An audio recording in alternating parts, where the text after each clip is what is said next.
जी, एक स्वस्थ व्यंग में सुख कहाँ प्राप्त होता है, एक उदाहरण दीजिए?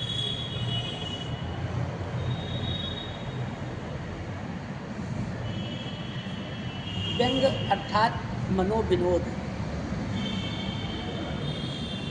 और ये हमारी बहुत ही प्राचीन परंपरा है।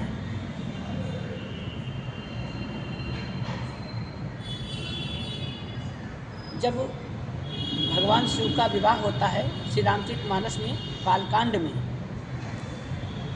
तो वहाँ पे भगवान श्री हरि कहते हैं जी। कि जस दूल्हो तस बनी बराता है। जी। और वहाँ पे भी आया है, क्यों भगवान ने ऐसा कहा? क्योंकि शिव जी की बारात ही वैसी थी। तनुखीन को अति पीन पावन को वो पावन गति धरे हैं। जी। विपुल मुख काहू, ये सब चौपाइयाँ वहाँ पे मौजूद हैं। तो शिव जी की बारात ऐसी थी। तो जैसे भगवान विष्णु ने कहा कि जस दूल्हो तस बनी बराता, तो भगवान शिव जी मन ही मन मुस्कुराए और भगवान शिव ने कहा, हरि के व्यंग वचन नहीं जाही। यानी भगवान के व्यंग वचन नहीं जाते। तो व्यंग जो होता है एक स्वस्थ व्यंग भी होता है। आज मैं तुम्हें एक स्वस्थ व्यंग का उदाहरण देता हूँ। जी, बोलिए। स्वस्थ व्यंग क्या है? जी। जैसे तुमने पूछा एक स्वस्थ व्यंग में हाँ। संसार में सुख कहाँ पे है, तो असारे दुख संसारे सुखम ससुर मंदिरम।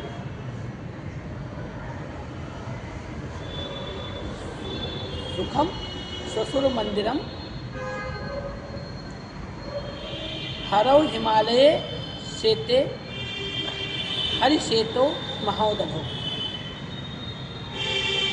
ये संसार पूरा जो है दुख का, सारे दुख संसार है, पूरे संसार में दुख ही दुख है। जी। सुख केवल जो है ससुर का घर जो है वो सुख है। लेकिन ससुर के घर में रहने की कला भी आती हो, जैसे शिव और विष्णु को थी। जी। विष्णु भगवान क्षीर सागर में पड़े, ससुराल वालों ने सांप का गद्दा दे दिया, ऊपर से शेषनाग जी फन काढ़े हैं, जरा सा भी आँख खोले तो टपका देना, काट खाना। आँखें नहीं खोली और चुपचाप लेटे हुए हैं। अब तकिया मांगने की भी ज़रूरत नहीं है कि तकिया दे दें ससुराल वाले हैं भाई। जी। समुद्र की से उत्पन्न लक्ष्मी जी उनकी पत्नी है, तो समुद्र में क्षीर सागर में लेटे हैं, सागर सागर से बाई बाई। जी। तो वो तो इस नाते ससुराल में ही है। जी। और तकिया भी नहीं, अपना ही हाथ लगाए हैं सिराने, जी, बोलिए। आँख बंद कर लिए हैं। तो ससुराल ससुर के घर में सुख अगर लेना है तो चुपचाप आँख बंद करके लेटे रहो।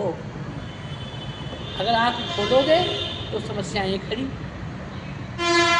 और या तो फिर भगवान शिव जी भी हिमालय में कैलाश में रहते हैं।